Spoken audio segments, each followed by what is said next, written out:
कि अगर आपकी सैलरी 12 लाख रुपए है, कितनी है 12 लाख, तो आपको 1 रुपया टैक्स नहीं देना है। 12 लाख रुपए पे टैक्स 0। और लेकिन अगर आप 12 लाख 1 रुपया भी कमा लिए तो ले भैया पूरे 12 लाख पे टैक्स दे। 12 लाख 1 रुपया, नहीं समझा क्या? 12 लाख पूरा पे पूरा टैक्स देना है, बहुत ऊपर आ गया। लेकिन अगर आप दुबई में जाइएगा ना, आप चाहे जितना कमा लीजिए आपको जीएसटी नहीं देना है। आप जितना कमा लीजिए आपको इनकम टैक्स नहीं देना है, इनकम टैक्स रिटर्न नहीं देना है। यानी अगर आप दुबई में 1 करोड़ रुपया कमाएं तो आपके पास 1 करोड़ रुपया रहेगा।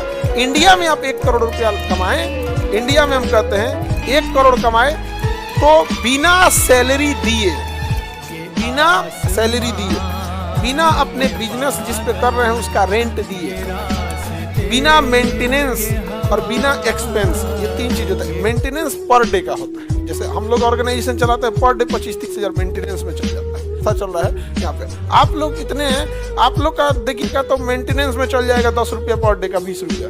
कभी चाय पानी पी लेना, कभी कोई गेस्ट आ गए नहीं आता है तो उनको क्या कहिएगा, जाइए उठ के, नहीं ना।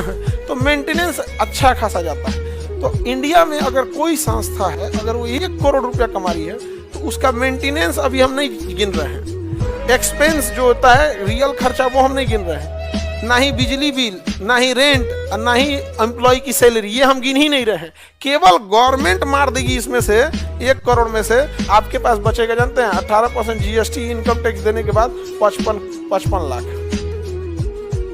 मतलब 1 करोड़ में ना 55 लाख तो ऐसे अबे करेगा आपके पास इतना।